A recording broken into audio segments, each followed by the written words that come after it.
Next question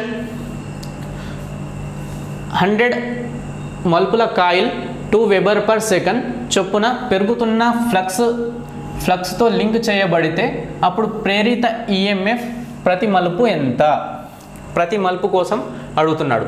so ఇంగ్లీష్లో చూద్దాం. If a coil has 100 turns, ఎన్ని 100 టర్న్స్ ఉన్నాయండి, with a flux increasing at a rate of 2 Weber per second, then find induced EMF per turn. ఓకేనా? So induced ఈఎంఎఫ్కి formula ఉందండి. Direct induced ఈఎంఎఫ్కి formula ఏంటిదంటే E is equals to N d∅/dt. ఇది induced ఈఎంఎఫ్కి formula. So మనకు ప్రాబ్లంలో ఏమి ఇచ్చాడు? Coil has a ఎన్ ఎంత ఇచ్చాడు అంటే 100 టన్స్. ఎన్ ఎంత ఇచ్చాడు? 100 turns. Flux increasing at rate అన్నాడు. అంటే ఇది మొత్తం టోటల్ d∅/dt ఇచ్చాడండి. ఇక్కడ d∅/dt ఎంత ఇచ్చాడు అంటే 2 weber per second. 2 weber per second ఇచ్చాడు.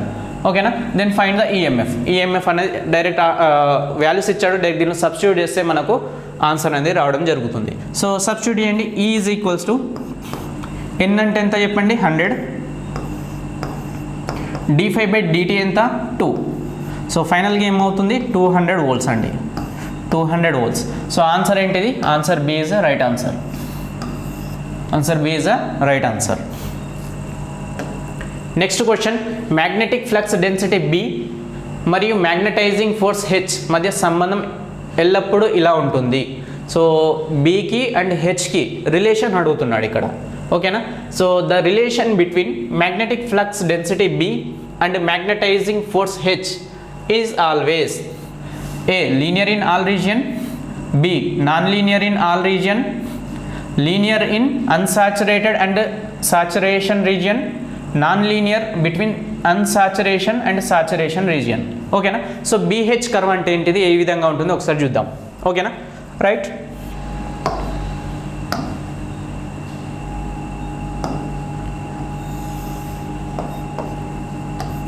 సో ఈ y యాక్సిస్ మీద B తీసుకోండి, B minus B. x axis మీద H తీసుకోండి. సో ఈ రెండింటికి మధ్యలో కర్వ్ డ్రా చేస్తే దీన్నే BH కర్వ్ అంటాం. సో ఈ BH కర్వ్ ఏ విధంగా ఉంటుంది అంటే, ఓకేనా? సో ఈ BH కర్వ్ ఏ విధంగా ఉంటుందంటే, సో ఈ విధంగా వెళ్ళి ఇలా వస్తుంది.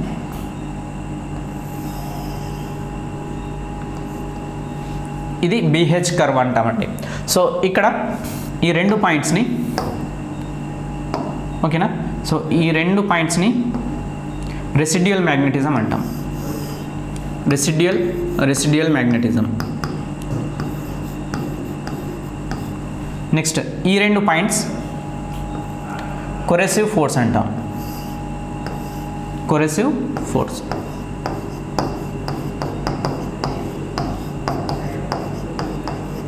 కొరెసివ్ ఫోర్స్. సో ఇది ఈ రీజియన్ ఉంది కదా, ఇది సాచురేషన్ రీజియన్. ఇది సాచురేషన్ రీజియన్. Saturation region. ఓకేనా? సో ఇప్పుడు చూడండి, మనకు లీనియర్ ఇన్ ఆల్ రీజియన్. ఆన్లో లీనియర్ ఉందా? లీనియర్ అంటే స్ట్రైట్ లైన్ ఉందనుకోండి, ఓన్లీ ఇట్లానే ఇట్లా లైన్ ఉంటే దీన్ని లీనియర్ అంటాం. బట్ స్ట్రైట్ ఉందా? లేదు, కర్వ్స్ ఉంది కాబట్టి non linear. Linear in all region is wrong answer. Non linear in all region, కొన్ని దగ్గర స్ట్రైట్ ఉంది, కొన్ని దగ్గర రాంగ్ ఉంది, కాబట్టి నాన్ లీనియర్ కూడా రాంగ్ ఆన్సర్. ఓకేనా? Linear between unsaturation and saturation region, ఇది కూడా రాంగ్. ఆప్షన్ డి వచ్చేసి non linear between unsaturation and saturation region. Option D అనేది రైట్ ఆన్సర్ అండి. ఓకేనా? సో నెక్స్ట్ క్వశ్చన్ చూద్దాం. నిలుపుదల యొక్క unit. So retentivity, the unit of retentivity is అడిగాడండి. సో రిటెంటివిటీ అంటే ఏంటిది ఫస్ట్? ఓకేనా? సో రిటెంటివిటీ అంటే ఏంటిదంటే, ఇప్పుడు ఒక మ్యాగ్నెట్ తీసుకోండి, ఆ మ్యాగ్నెట్కి ఒక ఐరన్ పీస్ తీసుకొచ్చి రబ్ చేయండి.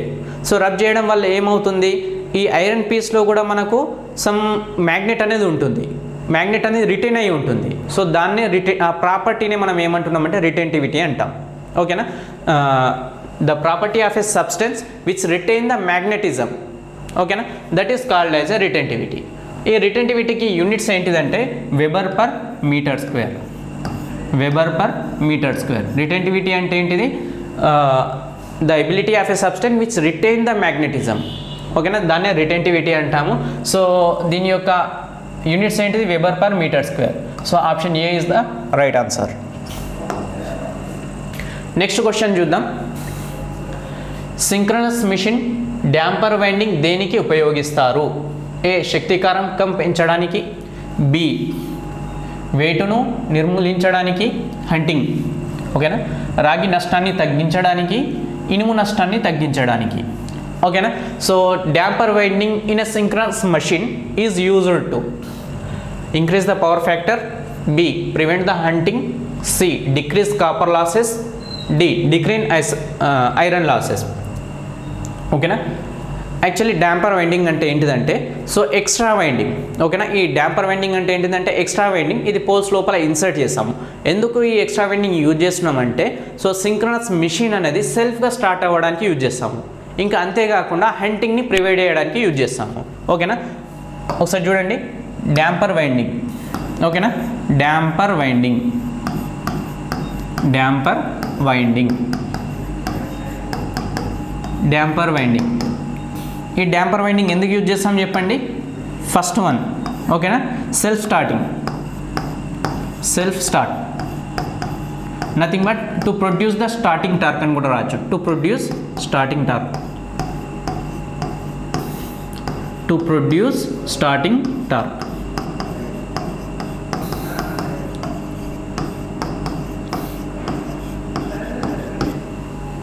సెకండ్ ఏంటిది అంటే to prevent hunting, prevent hunting, prevent hunting. So ఈ రెండింటి కోసం అనేది మనము డ్యాంపర్ వైండింగ్ యూజ్ చేస్తాం. డ్యాంపర్ వైండింగ్ అంటే ఎక్స్ట్రా వైండింగ్. ఒకటి సెల్ఫ్ స్టార్ట్గా మోటార్ అనేది మిషన్ అనేది సెల్ఫ్ స్టార్ట్ కావడానికి యూజ్ చేస్తాము, ఇంకొకటి హంటింగ్ను ప్రివెంట్ చేయడానికి యూజ్ చేస్తాము. ఫస్ట్ వన్ ఇప్పుడు ఆప్షన్ చూడండి, ఇంక్రీజ్ పవర్ ఫ్యాక్టర్, ఇది రాంగ్ ఆన్సర్. ప్రివెంట్ హంటింగ్, ఇది రైట్. ఓకేనా, డిక్రీజ్ కాపర్ లాసెస్, ఇది రాంగ్. డిక్రీజ్ ఐరన్ లాసెస్, ఇది రాంగ్. సో రైట్ ఆన్సర్ ఏంటిదండి? ఆన్సర్ బి అనేది right answer. Next question, synchronous motor యొక్క భ్రమణ దిశను రివర్స్ చేయడం ద్వారా దీనిని రివర్స్ చేయొచ్చు. ఏ సరఫరా దిశ క్రమాన్ని, బి ఫీల్డ్ కరెంట్ పెంచడానికి, సి ఫీల్డ్ కరెంట్ని తగ్గించడానికి, డి రోటార్ వైండింగ్లో ప్రతిఘటన. The direction of rotation of synchronous motor can be reversed by reversing. ఓకేనా, A supply phase sequence, B increase field current, C decreasing the field current, D resistance in the rotor winding. ఇక్కడ ఏం అడుగుతున్నాడు క్వశ్చన్లో అంటే so synchronous motor తిరుగుతుంది. ఓకేనా, ఒక డైరెక్షన్లో తిరుగుతుంది, ఆ డైరెక్షన్ను రివర్స్ చేయాలి అంటే రివర్స్ డైరెక్షన్లో రొటేట్ చేయాలి. ఓకేనా, రొటేట్ చేయాలంటే మనం ఏం చేయాలి అని అడుగుతున్నాడు. ఓకేనా, ఇక్కడ చూడండి మనకు సింక్రనస్ మిషన్, ఇది సింక్రనస్ మిషన్ అనుకోండి, ఇది సింక్రనస్ మిషన్. ఓకేనా, ఈ synchronous మిషన్స్లో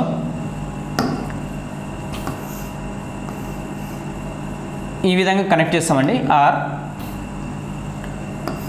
why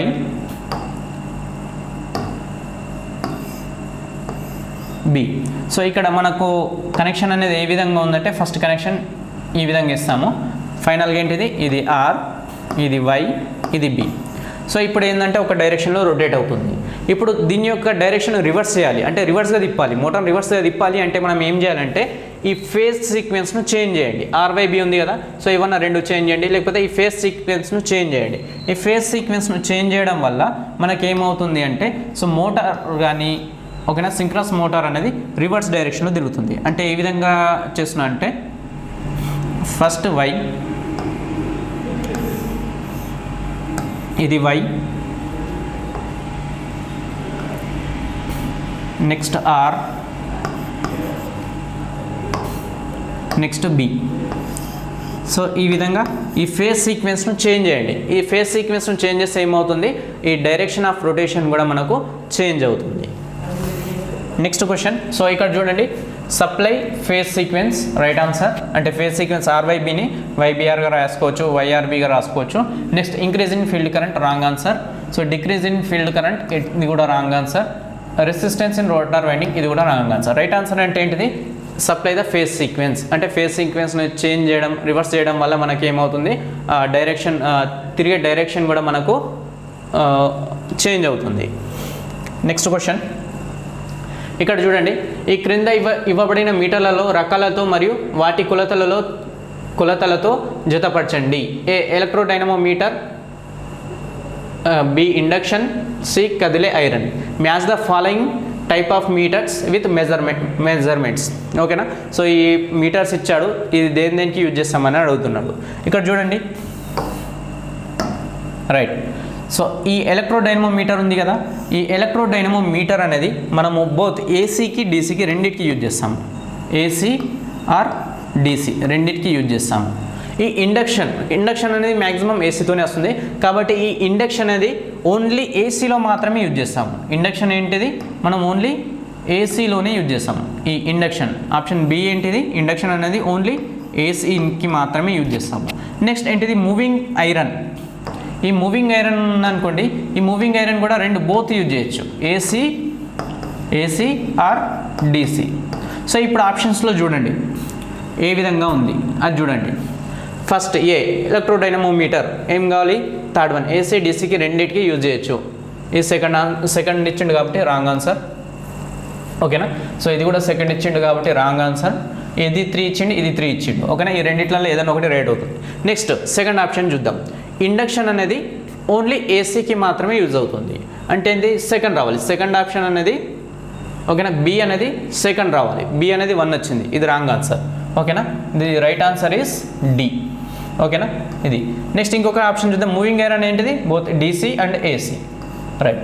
so correct option is D.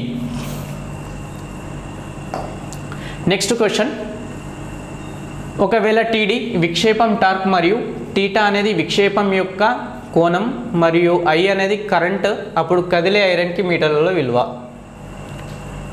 If TD is deflecting torque, theta is angle of deflection and I is current, then moving iron meter is. ఓకేనా. So ఇక్కడ చూడండి option ఇచ్చాడు, TD directly proportional to I, TD directly proportional to theta, TD directly proportional to I square, TD directly proportional to. So moving iron ఇన్స్ట్రుమెంట్లో TD అనేది formula ఏంటంటే TD is equals to ½ into I square d L by d theta. ఇది formula అండి. ఓకేనా. So ఈ moving iron ఇన్స్ట్రుమెంట్లో మనకు scale అనేది non లీనియర్గా ఉంటుంది. స్కేల్ అనేది ఏ విధంగా ఉంటుంది, నాన్ లీనియర్గా ఉండదు. సో ఫస్ట్ ఒక విధంగా ఉంటుంది, తర్వాత రాను సో ఆ స్కేల్ అనేది చేంజ్ అవుతుంది. ఓకేనా. ఏ విధంగా ఉంటుందంటే, సో ఇది మీటర్ అనుకోండి, ఫస్ట్ కరెక్ట్గా ఉంటుంది, ఇట్లా దగ్గర ఉంటుంది. ఇంకా రాను ఏమవుతుందంటే, సో ఇట్లా దూరం అవుతూ ఉంటుంది. సో నాన్ లీనియర్ అంటే ఏంటిది, సో ఇది wrong answer. So right answer ఏంటిదంటే TD directly proportional to theta square. Right option ఏంటిది, TD is deflection torque directly proportional to theta square. Next, reverse bias సమయంలో ఒక ఆదర్శ రెక్టిఫైడ్ డయోడ్ డాష్ నిరోధకము అందిస్తాయి మరియు ఆదర్శవంతమైన జీనార్ డయోడ్ వాటి సాధారణ ఆపరేటింగ్ మోడ్లలో డాష్ నిరోధక అందిస్తాయి. During the reverse bias an ideal rectified diode offer dash resistance and ideal Zener diode offers dash resistance in normal operating modes. ఇక్కడ చూడండి మనకు ఆల్రెడీ తెలుసు rectified diode nothing but diode అనేది ఈ డయోడ్ అనేది ఫార్వర్డ్లో operate చేసామనుకోండి, ఫార్వర్డ్ బయాస్.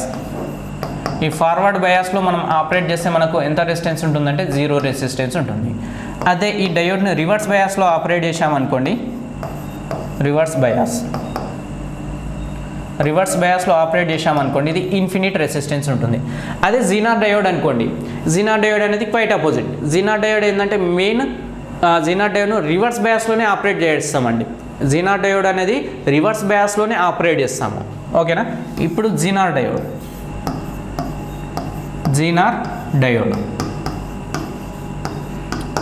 ఈ Zener డయోడ్లో మనం ఫార్వర్డ్ బయాస్లో మనకు ఇన్ఫినిటీ రెసిస్టెన్స్ ఉంటుంది. ఓకేనా. అదే రివర్స్ బయాస్లో మనకు 0 రెసిస్టెన్స్ ఉంటుంది. ఎంత రెసిస్టెన్స్ ఉంటుంది? 0 రెసిస్టెన్స్ ఉంటుంది. ఓకేనా? సో ఇప్పుడు చూద్దాం ideal resistance offer dash resistance reverse బయాస్లో మనకు ఏమవుతుంది? ఇన్ఫినిటీ. ఇక్కడ ఏం రావాలి? ఇన్ఫినిటీ రావాలి. ఓకేనా? And zener diode dash resistance reverse బయాస్లో జీనార్ రెసిస్టెన్స్ ఏమవుతుంది? 0 రావాలి. అంటే infinity 0 option B is the right answer. ఓకేనా? రివర్స్ బయాస్లో డయోడ్ అనేది మనకు ఇన్ఫినిటీ రెసిస్టెన్స్ ఉంటుంది. అదే జీనార్ డయోడ్ అనేది 0 రెసిస్టెన్స్ ఉంటుంది. Next question, the average output of full wave rectifier 140 volts, then value of input voltage over 1 cycle. ఓకేనా? So average value direct అండి, ఏం లేదు. యావరేజ్ వాల్యూ మనం రెక్టిఫైర్కి ఇన్పుట్ ఏమి ఇస్తాము? ఏసీ ఇస్తాము. ఏసీ యొక్క యావరేజ్ వాల్యూ ఎంత? 0. Direct 0. Right option is D. Next, single phase AC మూలం మరియు రెసిస్టివ్ లోడ్ మధ్య అనుసంధానించబడిన ఒకే ఎస్సిఆర్ π/5 రేడియన్లలో కోణంలో ట్రిగ్గర్ అవ్వబడుతుంది. అప్పుడు ఒక చక్రంలో ప్రసరణ కోణం ఎంత? ఓకేనా? ఇంగ్లీష్లో చూద్దాం. A single SCR connected between single phase AC source and resistive load is triggered at an angle π/5, then conduction angle in 1 cycle. ఓకేనా? 1 cycleలో కండక్షన్ యాంగిల్ ఎంత ఉంటుందంటే ఫర్ వన్ సైకిల్ యాంగిల్ ఎంత ఉంటుందంటే 180 degrees. ఏది? ఎస్సీఆర్లో. సో ఎస్సీఆర్ అనేది ఏ విధంగా ఉంటుంది? So మనము ఎక్కడంటే అక్కడ ఎప్పుడైతే ట్రిగ్గర్ చేస్తామో అప్పుడు మాత్రమే ఆన్ అవుతుంది, లేకపోతే ఏంటిది? అది ఆఫ్లో ఉంటుంది. ఓకేనా? సో ఇక్కడ మనం ఎంతకు ట్రిగ్గర్ చేశాడు? ఫైరింగ్ యాంగిల్ ఎంత ఇచ్చాడు? ఫైరింగ్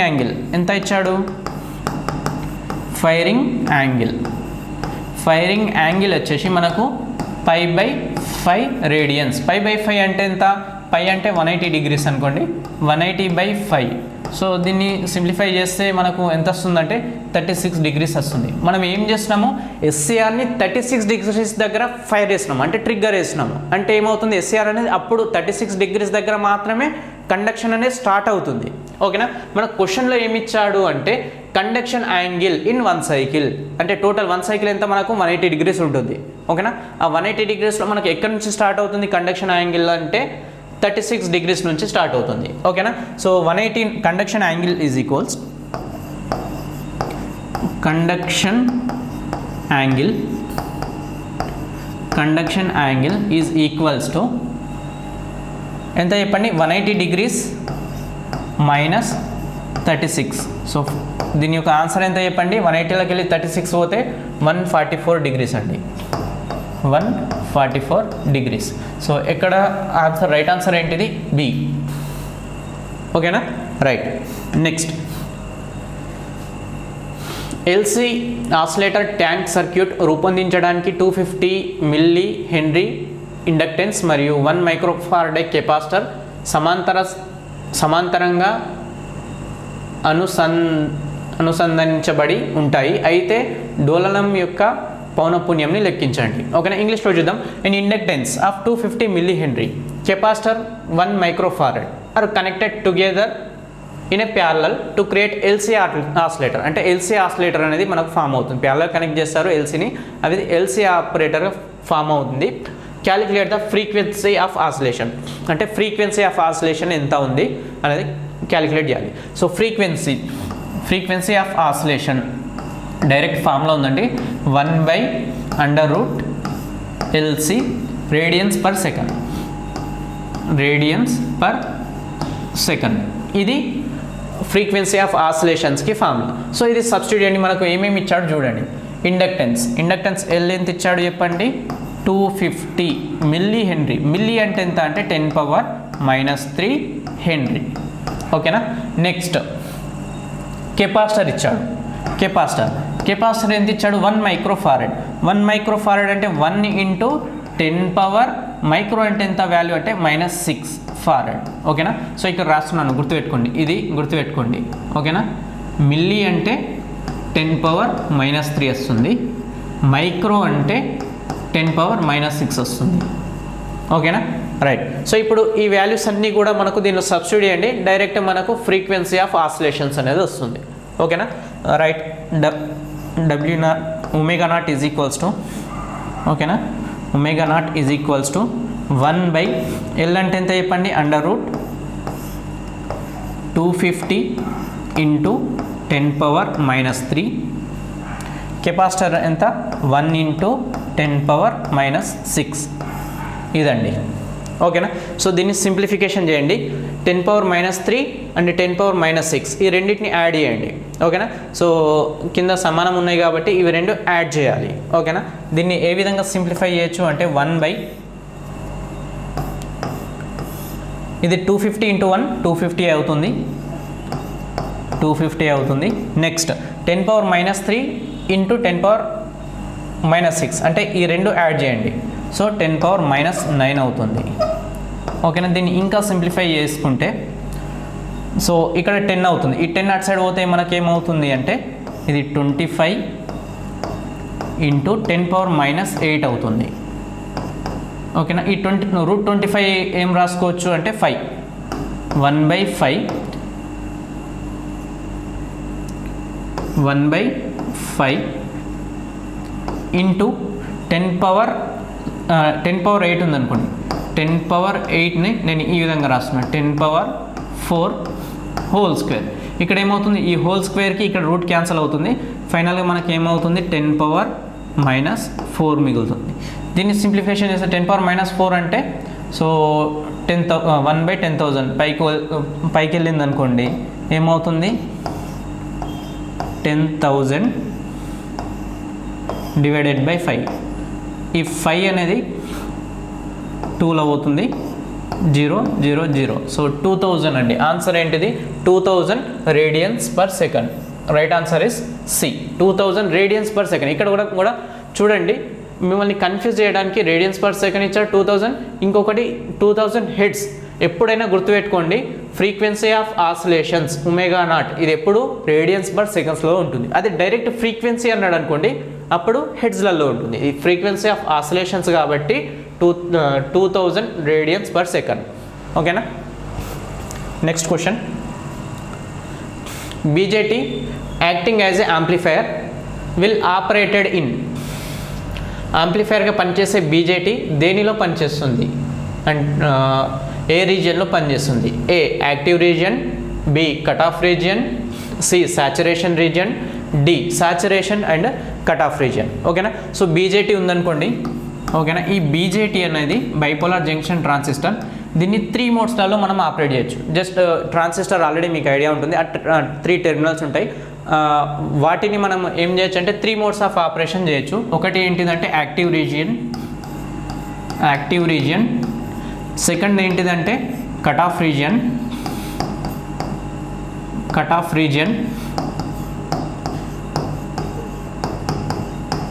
నెక్స్ట్ థర్డ్ వన్ ఏంటంటే సాచురేషన్ రీజియన్. ఈ మూడిట్లలో మనము బీజేటీని ఆపరేట్ చేస్తాం. అంటే డిఫరెంట్ అప్లికేషన్స్ను బట్టి ఈ రీజియన్ను చూస్ చేస్తాం. బట్ మనకు క్వశ్చన్లో ఏమి ఇచ్చిండు, యాంప్లిఫైయర్గా కావాలి. ఈ బీజేటీ అనేది యాంప్లిఫైయర్గా యూజ్ చేయాలి. అంటే ఏంటిది యాక్టివ్ రీజియన్. ఈ యాక్టివ్ రీజియన్లోనే మనం ఏం చేస్తున్నాము, బీజేటీ అనేది యాంప్లిఫైయర్గా యూజ్ అవుతుంది. అంటే ఏంటిది option A. Option A is active region, B cut off region. ఇది కాదు. ఓకేనా. సి కూడా సాచురేషన్ కాదు, డి కూడా సాచురేషన్ అండ్ కట్ ఆఫ్ కాదు. ఓన్లీ యాక్టివ్ రీజియన్లోనే మనకు బీజేటీ అనేది యాంప్లిఫైయర్గా యాక్ట్ అవుతుంది. నెక్స్ట్ క్వశ్చన్, 200 volts, 1 amp ద్వీపం యొక్క విడుదలయ్యే మొత్తం ఫ్లక్స్ 2200 ల్యూమెన్లలో అయితే ప్రతి వాట్కు MSCPను కనుగొనండి. The total flux emitted by 200 volts 1 amp lamp is 2200 lumens. Find MSSP. MSSPకి ఫార్ములా ఉందండి, డైరెక్ట్ MSCPకి ఫార్ములా ఏంటంటే total flux in lumen, total flux in lumens by 4π. ఓకేనా. Total flux in lumens by 4π. But మనకు క్వశ్చన్లో ఏం అడిగాడు అంటే ఫైండ్ MSSP పర్ వాట్లో అన్నాడు. పర్ వాట్ కాబట్టి దీనికి పర్ వాట్. ఓకేనా. సో ఇది పర్ వాట్ కాబట్టి V × I. ఓకేనా. సో ఏమేమి వాల్యూస్ ఇచ్చాడు అంటే టోటల్ ఫ్లక్స్, ఓకేనా. టోటల్ ఫ్లక్స్ ఎంత ఇచ్చాడు మనకు, టోటల్ ఫ్లక్స్ ఏమి ఇచ్చాడు అంటే 2200 ఇచ్చాడు. నెక్స్ట్ ఇంకేమి ఇచ్చాడు, వోల్టేజ్ ఎంత ఇచ్చాడు మనకు, వోల్టేజ్ వచ్చేసి 200 వోల్ట్స్ ఇచ్చాడు. కరెంట్ వచ్చేసి మనకు ఎంత ఇచ్చాడు, 1 యాంప్ ఇచ్చాడు. ఓకేనా. ఈ వాల్యూస్ అన్నీ కూడా ఈ ఫార్ములాలో సబ్స్టిట్యూట్ చేయండి. MSCP is equals to total flux ఎంత 2200 divided by 4π divided by VI అంటే ఎంత 200 ఇంటూ I అంటే నథింగ్ బట్ 200 ఇంటూ 1. సో వీటిని సింప్లిఫై చేసామనుకోండి, సో మనకు వచ్చే వాల్యూ ఎంత వస్తుంది అంటే 0.875 ఈ వాల్యూ వస్తుంది. Option C is the right answer. దీన్ని సింప్లిఫై చేసి మనకి ఏమొస్తుంది అంటే వాల్యూ 0.875. This is